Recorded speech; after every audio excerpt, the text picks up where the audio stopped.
Hey, everybody. I'm Jane. And I'm Sarah. And you're listening to the Medium Curious Podcast, the show that brings the afterlife into the lifey life. Oh, that's so good. And today's episode, we have on Eliza Sears, who's been on this podcast before. Which episode, Jane? Episode 9. Yes, ma'am. And she's here to talk about how her relationship with her son, Caleb, has evolved over the past 10 years across the veil. Yeah. Any chance to talk to Eliza? Let's go talk to her. Let's do it. Here we go. Hi. We've got Eliza back with us today. Eliza's back. Yahoo! Back in the house. No, I just want to say, actually, there's so many times that I obviously listen to every single episode, like the day it comes out. And there's so many times because, Jane, I know your voice so well. And Sarah, like your voice is in my life, like all the time, like in person and on this, that like I'll be listening and I just start chiming in and like giving my 2 cents. And I forget sometimes that we're not just talking and that it's not about me and that it's like, I'm not in it. I'll just start giving feedback, my 2 cents, my bits and so forth. And then I'll realize I'm talking to myself. So it's fun to be here. I'm so glad you're actually here today then. This is the right place for you. So we were talking beforehand about what we wanted to talk about today. And we were going to call it evolve. How our relationship with people across the veil evolve over time. Yeah. So for those of you who don't know who Eliza is, which if you listen to any of these podcasts, I think we mention you in pretty much every single episode. Love it. Yeah. I think I don't, but then when you don't mention me, I'm like, hey. Oh, yeah. Episode 13, bitches.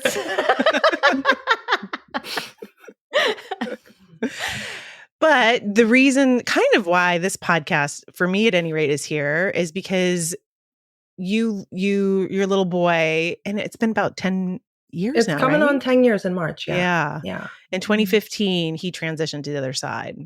Yeah. And so that's like a decade of having this relationship with him where he's not in the physical. Yeah. And so we thought we would talk about how that has changed over the past decade, because I've seen it from my perspective and how beautiful it is and how hard it's been at the same time.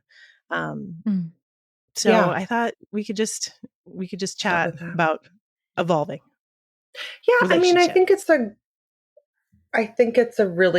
a good conversation to have, because it's very different. Like those first couple of years are very different than where I feel like I am now. And I don't even think I realized like what that trajectory looked like until you were asking me those questions and how much it had changed. But in the beginning, I wanted, you don't want to accept death, right? So we're all trying to circumvent death and I was just trying to find a way to say, no, you're not gone. I can circumvent death. I can stalk Laura Lynn Jackson as my medium and I can have a direct line to him all the time. Or I can reincarnate him through my next baby and just throw him back in his room, call him Caleb. Like you're desperate, right? And you're trying to sort of hold on to. I was trying to hold on to him as my little 6-year-old boy in exactly that place where he was, because that's what I knew and loved about him. And I felt like I just needed that. Like you need that. You're not ready to like accept the bigger picture at that point. Sure.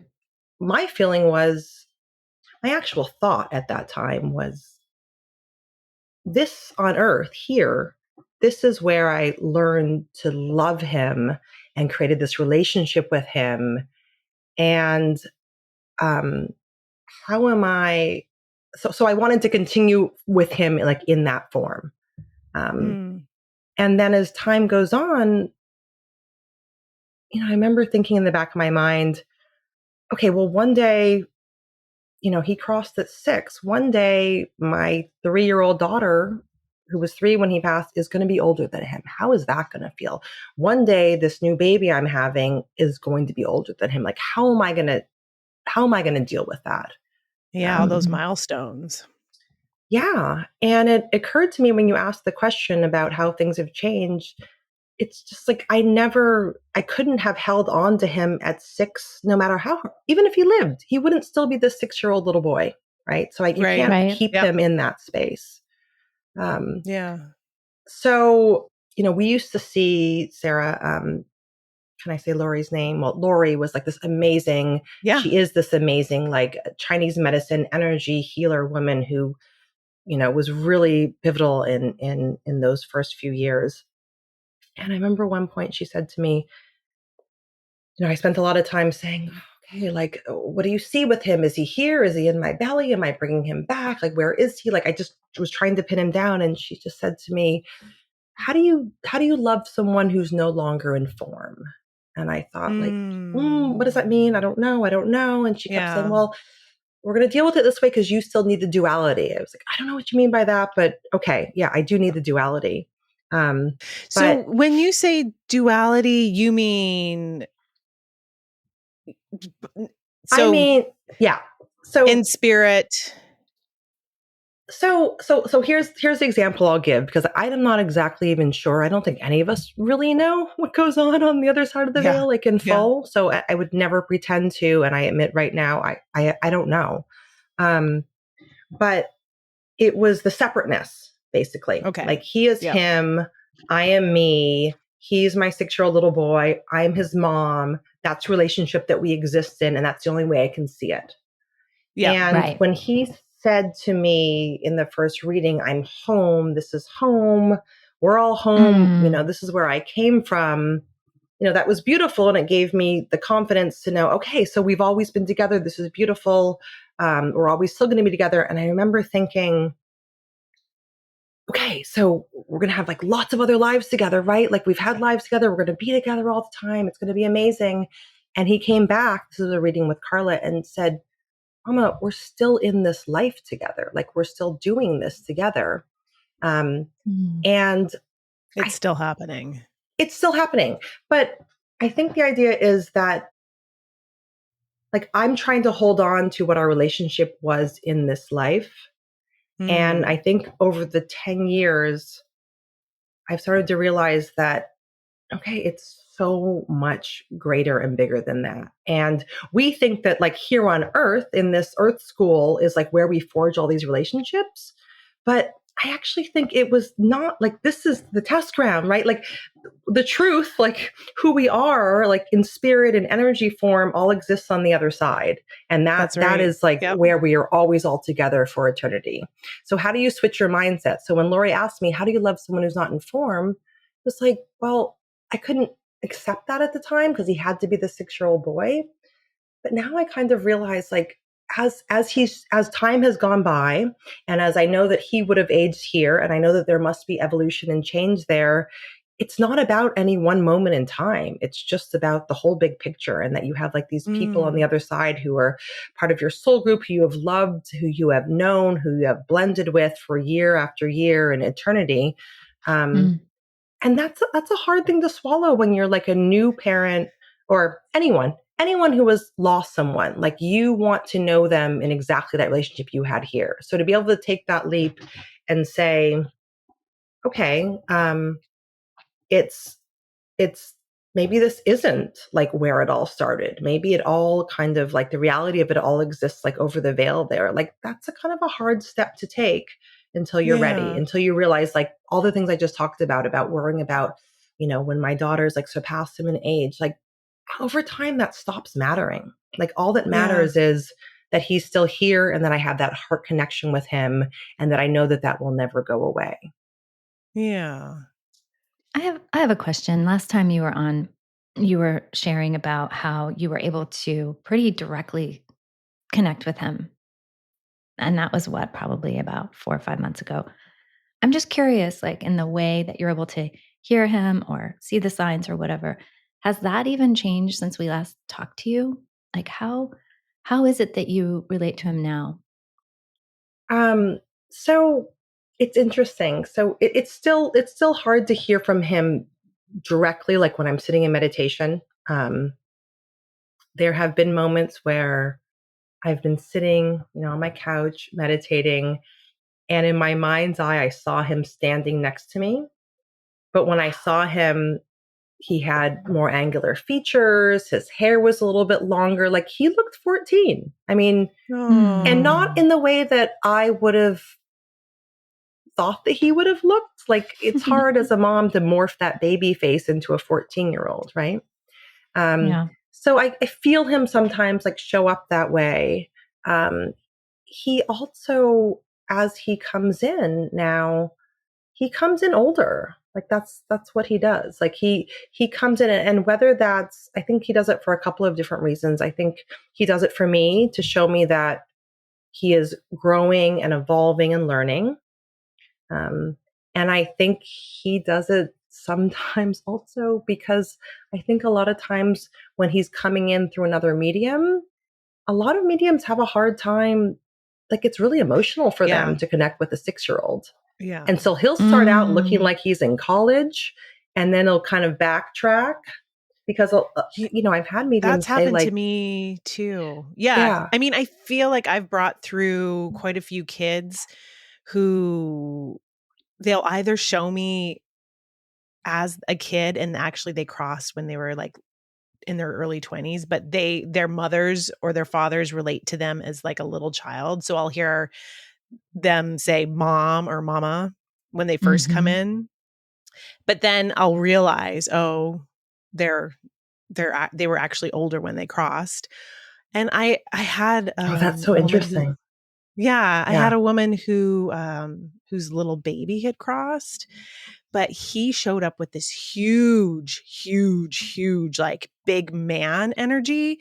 Whoa. And it was so confusing for me because I don't know that it was really, it was a hard reading for me, but I saw him as this huge energy. And I was like, he's you're following him all over the house. Like he's cruising around and you're just following him everywhere. And I didn't understand that he was a baby. She's like, that it all made sense to her. Right. And I didn't realize that he was a baby until later in the reading. But yeah, it is interesting how they all show up in different ages. Yeah, no, they do. And it's funny. Sometimes I'll have someone come through and say, it's like they need to see him as, 22 or whatever it is. And so they'll say, well, they'll like sort of misinterpret, like, oh, did he drive a train? Or, I'm like, no, we played with trains. But, it's hard for some people to wrap their head around, a death, a little crossing that young. But going back to your question, Jane, what was your question? Like how? Yeah, just curious how he come. I think you answered a bit with that meditation that you shared where you could sort of see him in the room.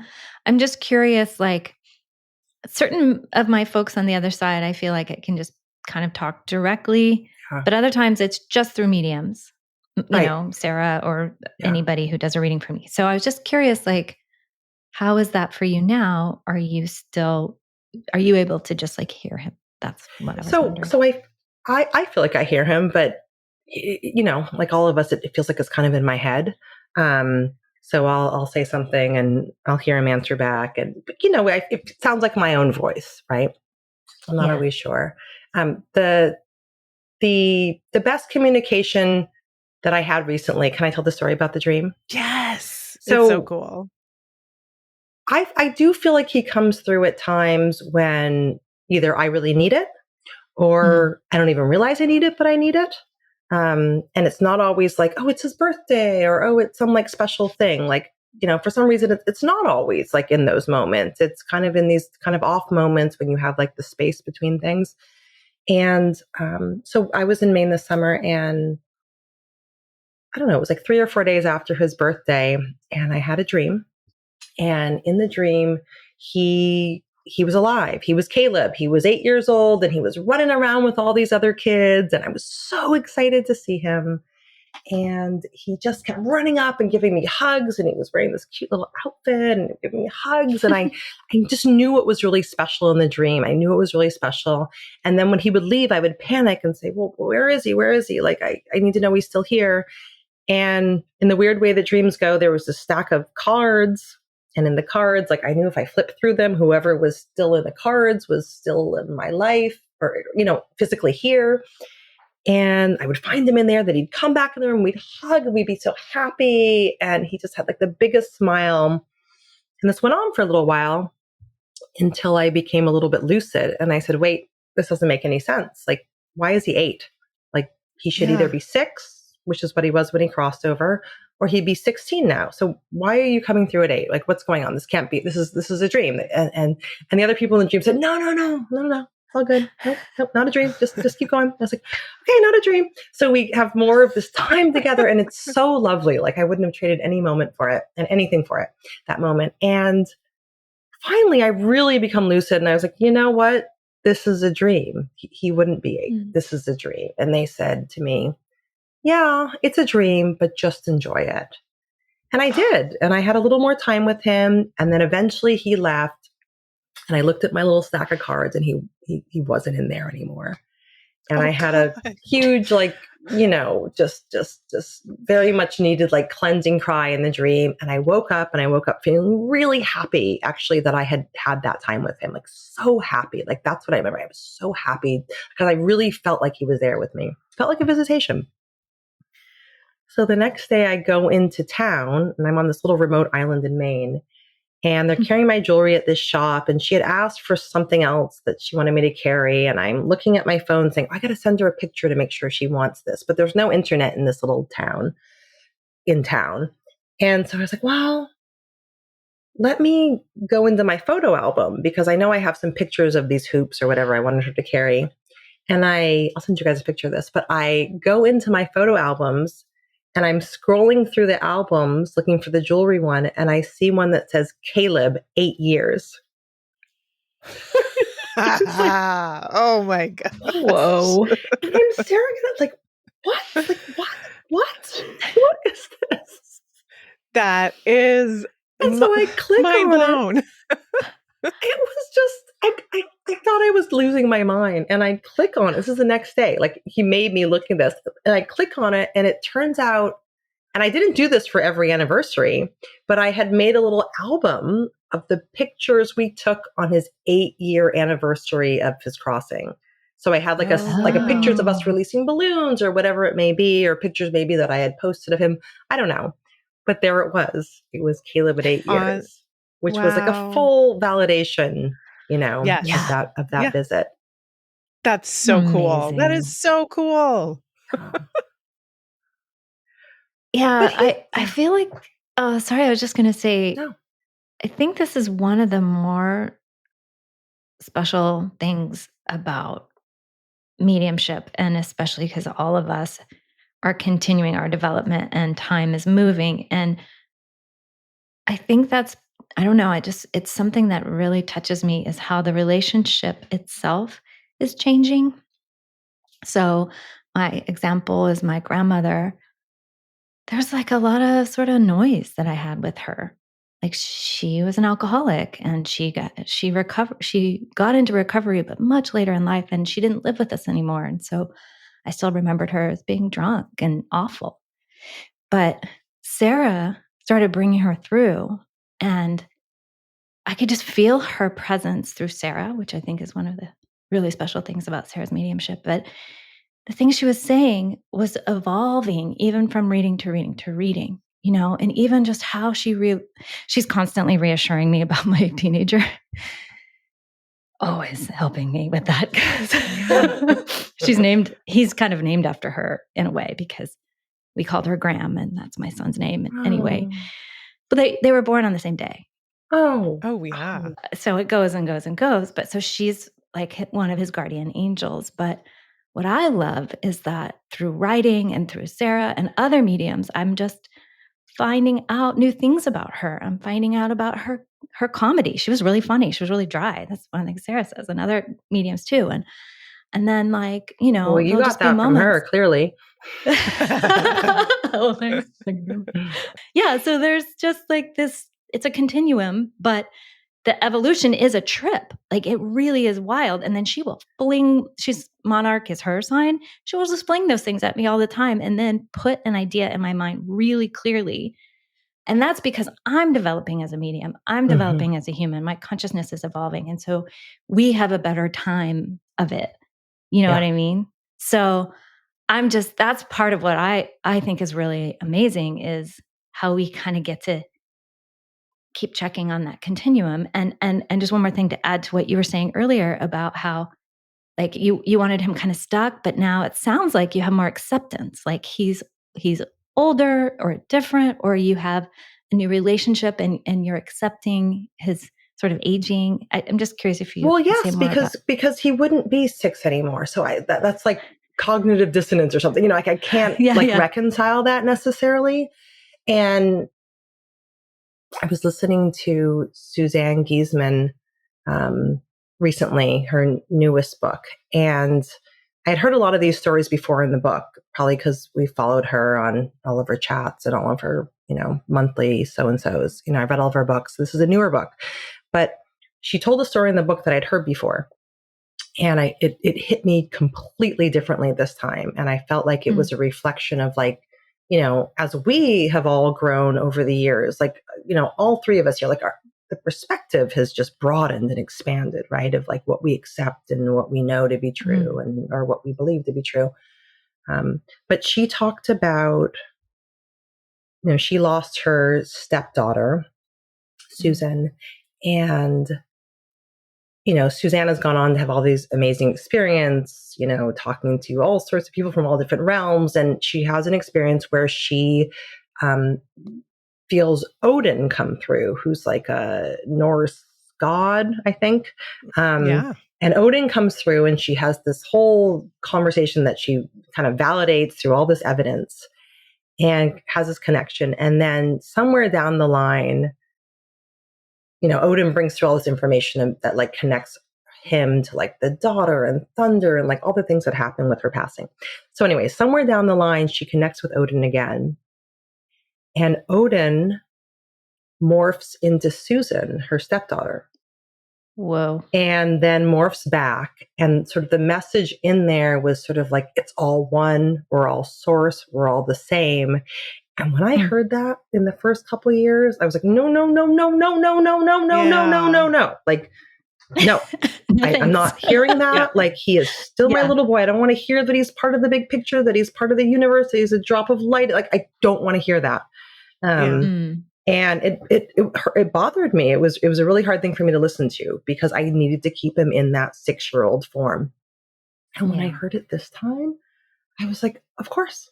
Absolutely. Like we are all like this expression of source, right? And thank goodness we are, because then I know that, like we are eternal and we're always going to have this connection. And so it was like I don't think I could have, I wasn't able to accept that, 2 years ago, but at almost 10 years, like I almost like cherish that. I relish in that, this idea that you don't have to like put things in these boxes, that like, it's just this beautiful web of connectivity. And, however Caleb and I have shared love and connection, like that is fine with me at this point. Like, because that's all like, that's what I want, is just like that love and connection from him. Because he wouldn't, he would be 16. Like, I don't know what that looks like anymore. I just know that like I love him and our hearts are connected. And I think that's like the early grief too. From my perspective, watching you go through it. Just it's hard because that offered mediumship and knowing that he still existed. And I think for you at that point in time, just knowing that he was safe, knowing that he was at peace, knowing that he was happy, knowing that he was still with you were the important things at that point that you needed to know. Like you needed to know that he was okay. I mean, I feel like that was the big thing that you needed to know at that point. But it's still knowing that didn't take away the, like, I don't have him in my arms. No, but it did not take that away, but it really healed a lot in my heart to know that he had survived this. Well, I think in the beginning, it was very much it had to be a certain way. I don't know if you remember, but of course you remember, but I mean, I got pregnant right away. I wanted to rebirth him. I wanted him to be Caleb. I'm actually sitting in his old room now. I wanted to put him back in here, name him Caleb. I remember when you found out that you were not having another boy and that you were having a girl. And thank goodness, universe, for saving me from myself, right? I mean, can you imagine if I'd had a little boy and named him Caleb and put him in here? I mean, I wouldn't have actually named him Caleb, but that's what I wanted to do. I wanted to bring him back. And I spent a lot of time working with Lori Heron, just be okay, I'm reincarnating him. Tell me he's in there. Tell me this is all happening this way. And you know what? She did find him in there. She found a lot of his soul essence, in my new daughter who came. I mean, thank goodness I had a daughter who really so much of her essence, I mean, it's just him to my core. There's so much specialness between us that reminds me of him, but it's not him. But I know he's in there a little bit. I know there's a lot of connection between them. And, to the point that they have a connection. I think I've told you the story of her, when she was maybe 1.5 or 2. She could talk. So she must have been 2.5. And she's like, Mama, we need more paints. She's like, I'm out of paint. And I said, okay, I'll get more paints. All those little paints you get from Target. I was like, I'll get more paints. She goes, no, we have more paints. I said, we don't have any more paints. She's like, no, we have paints. And her little determined body, grabs a stepladder, pushes it up to the dryer, climbs on top, opens up a cabinet above, well above her head height on top of the washing machine. Yeah. And pulls out paints. And I forgot those paints were even there. Those paints were hidden away since the last person who used them was Caleb. But she knew those paints are up there. And so whether that's a whisper in her ear or just a connectivity, connectedness, between them, I don't know. Okay, wait. So this is I wanted to kind of hit on this topic because it's pretty esoteric, but it's fascinating. So I had the same experience where my dad has been gone a long time. He died in 91 and we had our son in 2009. And I was like, I wonder if this is my dad. And so I went to a medium and I asked that. I was like, is this, Rick? Especially because he was 1 year old and he would sit the exact same way, which was very precise, just minus the cigarette. But there was this certain way my dad would sit where his legs were crossed. I don't know how to explain it, but it was that. Yeah. Right. Anyway, I was like, holy shit. I would look in the rearview mirror and he'd be sitting in his baby toddler seat and he'd be sitting, looking like Rick. And I was like, holy shit, is this my dad back? And is that kind of weird? Is it weird to birth my dad? But it's been 20 years or whatever the math is, 18. I don't know. I'm not good at math. A lot of years. And this medium was like, there are parts of him. And that's almost exactly how she said it. Yeah. There's his essence. They share the same soul essence. But it was but I'm, and I'm like, what percentage? What do you mean? And I want to quantify it. I want to understand it. I have label it, stick it in a human box. brain that needs a freaking spreadsheet telling me how much essence. And I was thinking that a minute ago when you were sharing about how how you're experiencing him now. And there was just something about the way you were talking that made me just go, well, he's on the other side and he's here with you. Just like you're on the other side and you're here with you and us, just this kind of concept of how much of us is running this little ship and how much of us is in other dimensions partying on other planets. Let's talk about that for a second. So I've heard a number of people say, and I believe this to be true, that we are souls and only a fraction of what our entirety of our soul is incarnates in the human form when we're human. So that's why when somebody crosses over and somebody who hasn't crossed over, their loved one here, is worried that they'll reincarnate before they die, that actually isn't a problem because they will always, that part of their soul will always be there. So, you know, you don't have to worry that they're going to reincarnate before you cross over. So that's just an example of that. Yeah. And that was a huge stress point for me early on, because not only first I wanted to reincarnate him, but then what if he reincarnated somewhere else? I was really jealous already of this idea that he might, because if I'm going to believe in reincarnation and my ability to, or the idea that I could bring him back through, well, what if he goes somewhere else? And so my mind would spin about all of that. I remember sobbing because maybe a medium told me he was going to reincarnate, which maybe he may have. Or maybe if he wasn't exactly like the baby I was having reincarnated, but in the end, I feel like I now, and this is like the gift of 10 years, I don't know, but I absolutely do not believe that there is any linear time when we leave this earth. So none of that matters. Like it's all either happening at once or part of our energy is there, or like that went from being like a really tough point for me to just being like, you know what? Like if he reincarnated, like, my connection with him has only gotten stronger over the last 10 years. And I do believe that part of my energy is there with him. I do believe we spend time together that I'm not fully aware of. I mean, I think when we try to wrap our human minds around it, like in the concept of time, I don't think we can. Yeah. And well, this is something else entirely different. But when you dream, you're a big dreamer, but you also astral travel while you dream. Yes. Can you just tell about this? Is the satellite, because I think that's so cool. Since we have you on here.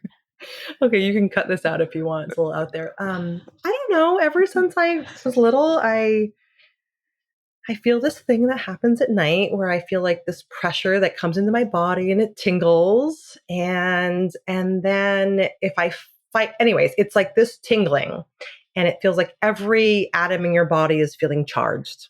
And I think it's a vibrational shift is what I've learned that is. And I think we all shift vibration as we fall asleep, right? I think we fall asleep and our body slows down, our vibration change, and we have all sorts of adventures out there.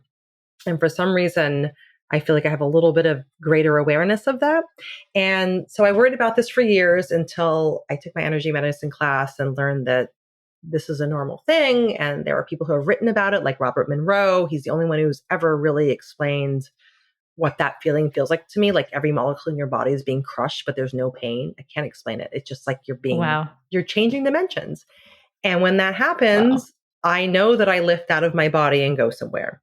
And I can't always track it. I don't always know where I'm going. I've had really incredible experiences and I've had ones where I just lift and then I wake up and I don't know what's happening. But I did have one. You're right. I did have one where I kind of learned to control it after this energy medicine class where I would like lift up and fly through the sky. And I passed a satellite. I definitely passed a satellite. I realized I didn't really know what a satellite looked like until I woke up the next morning. I was like, is that what a satellite looks like? Does it have like those wings or like arms? I flew right by it, this satellite. Oh, shit. I mean, I'm going to lose all credibility here, but I had another one when I was in the class, the energy medicine class, because she goes through segments and you just get entrained with all the other students and you just go through these like developmental segments together. And I had one where, God, Sarah, remember this? So I'm in Maui, I'm asleep, I wake up or whatever, I don't know where I am. And I feel the vibration. And I think you and I had made a pact. Okay, if you leave your body, like come visit me or, And cool. I feel myself in my bed. I know I can feel the sheets below me, the bed. And then I feel the vibrations, but I can still know that I'm awake, but I'm asleep, but I can feel the bed. And then I hear this like, kind of like the old modem dial-up sound. Oh, yeah. And then I hear Sarah's voice coming through. I don't know why, but she crosses my frequency at some point, and then suddenly I am in a far reach of space. I can feel my bed, but everything is crystal clear. I am looking at like nebulous clouds, clouds, beginning of the universe formations. And when I look really far away, I see this beautiful white cloud. And then I do with my eyes what you might do on an iPhone, which is like you sort of zoom in with your fingers. And I zoom in and I realize that the cloud, you guys are going to have to cut this for sure.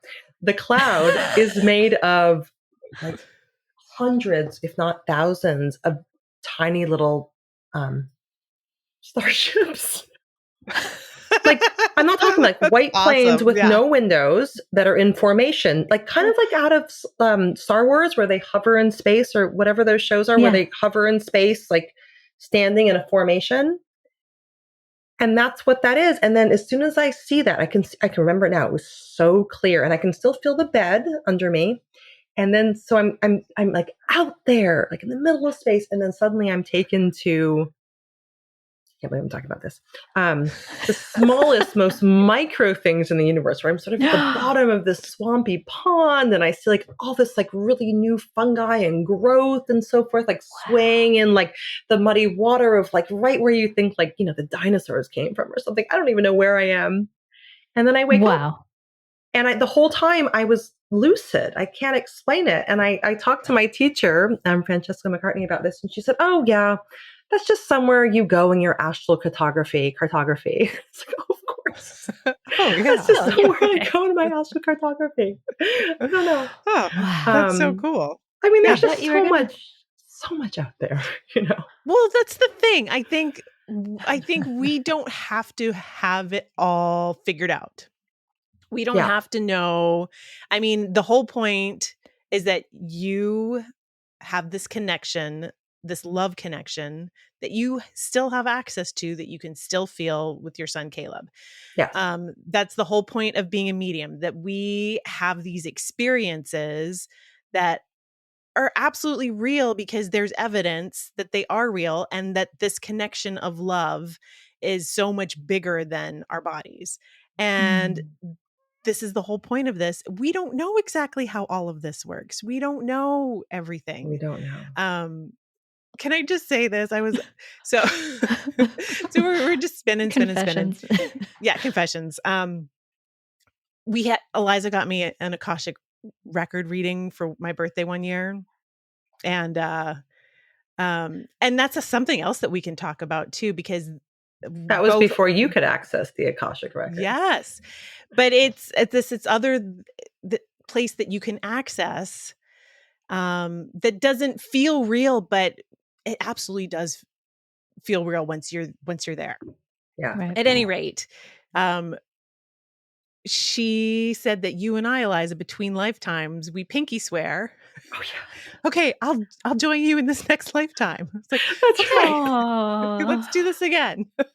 Oh my God. That's adorable. We've done this a lot. And we've done this a lot. And apparently I think we've been like sisters. We've been we definitely have sister energy for sure. All sorts of stuff. But that we have a pinky swear to like jump in together, like, hey, you need me? Okay, you want to do this one? Okay, I'll do it with you. That's fine. Yeah. That you want to join the PTA? Yes, let's do it. Let's run it.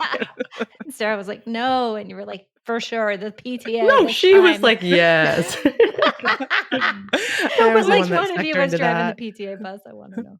But sort of going back to the doubt, I mean, I feel like in the beginning, I really needed, like, I don't know. I'm going to talk about my best friend from high school for a minute here, because she was always like, how can you say you're 100% sure? How do you say you have no doubt? It's like, I don't have any doubt anymore. I don't have any doubt that there was life beyond this, that we are eternal. Like, I don't have any doubt about that anymore. And it really bothers her that I say that. And you don't have to know exactly what but I've had enough experiences now that I know it. I believe it. Yeah. And, I remember in the beginning when we were doing those practice circles and people would come through, and I remember I had someone come through and say, oh, well, Caleb's here and he kind of likes mashed potatoes and chicken. I'm like, oh, I guess, did he? I mean, yeah, he probably did. But I was like, why can't he just come through and say like, Mama, I love mac and cheese. You know I love mac and cheese. Of course, like that was his favorite meal. And a couple days later, we were on a reading, and Carla Jalbert texts me, and she says, I've got Caleb here, and he's saying, Mama, I want mac and cheese. I needed like the proof. I needed to know that it was, that it's all going to happen that way. Anyway, so I don't need that as much anymore. But so my best friend from high school, she's kind of had a tough year, and she lost her mom in the last couple of years, and there's been a lot going on in her life. And she recently told me, I don't know, sometime in the last 6 months or so, she was driving, and maybe she wasn't driving, but she was questioning everything.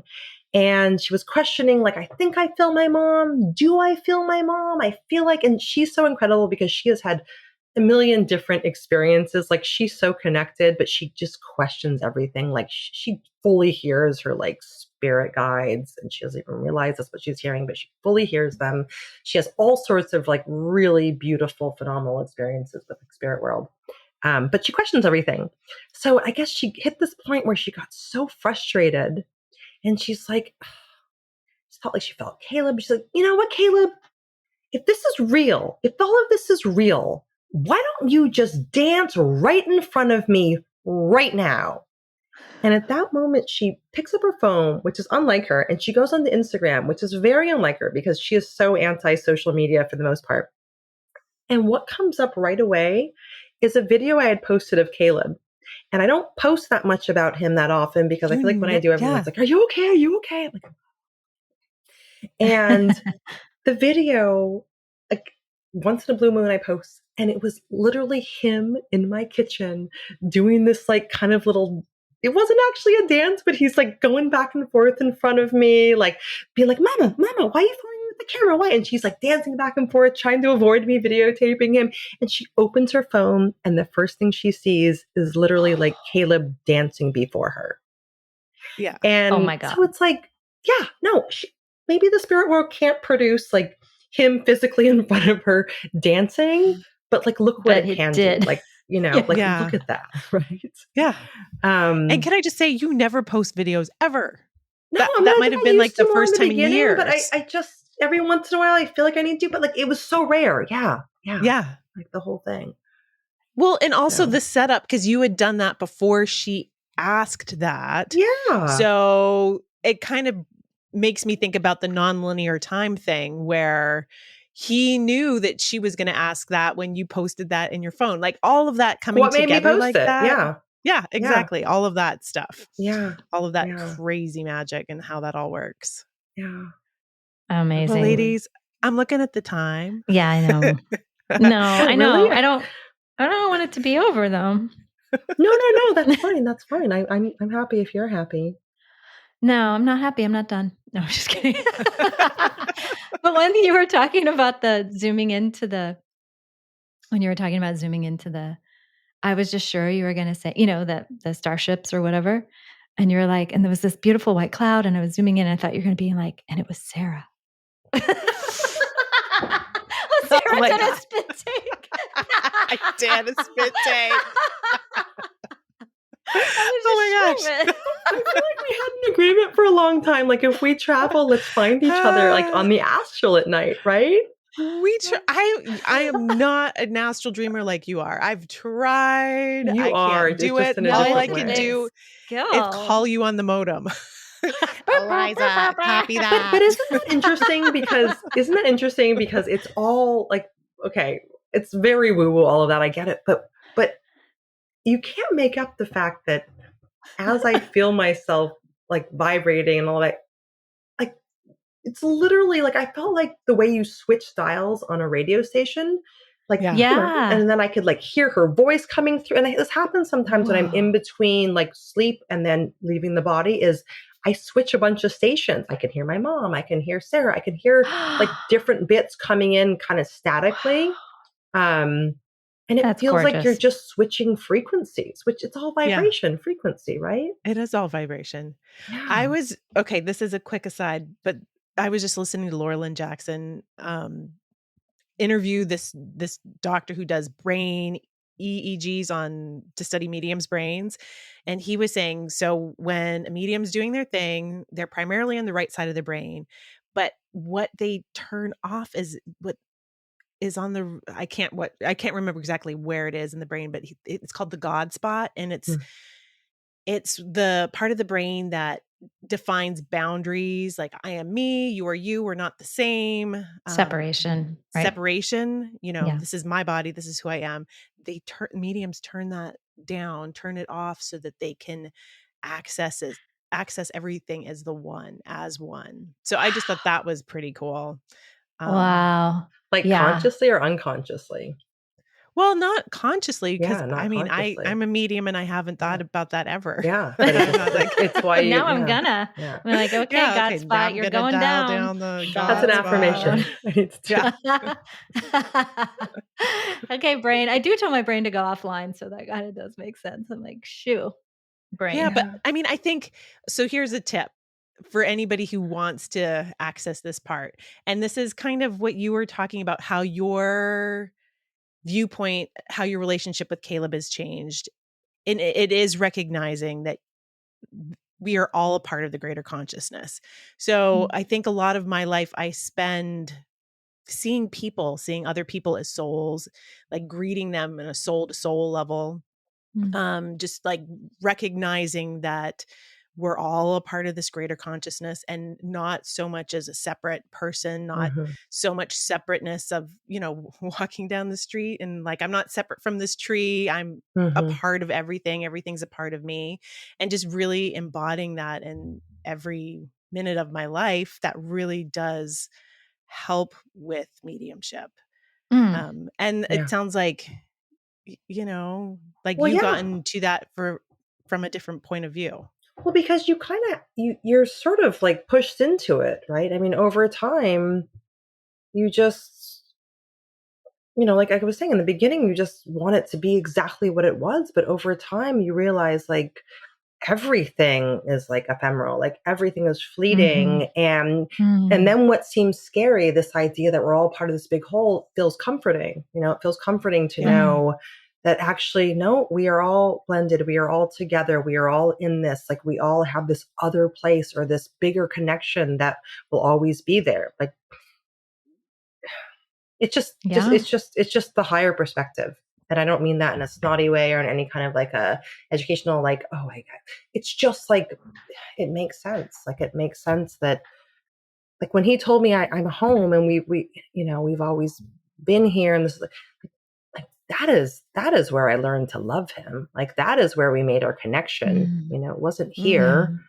We had lots of amazing moments here, but like to him, I'll come home and we'll be home, and that's home. And there's no timeline on that. There's no timestamp on that. Yeah. I think that's exactly a great place to stop. And I just want to add one note, which is that lately I've been talking, especially because life can be real lifey and hard, is like, this is just a little adventure. Like I keep going, oh, this adventure, or on the spaceship. I'm on this part of the spaceship, and now I'm going to see your fleet of space vehicles.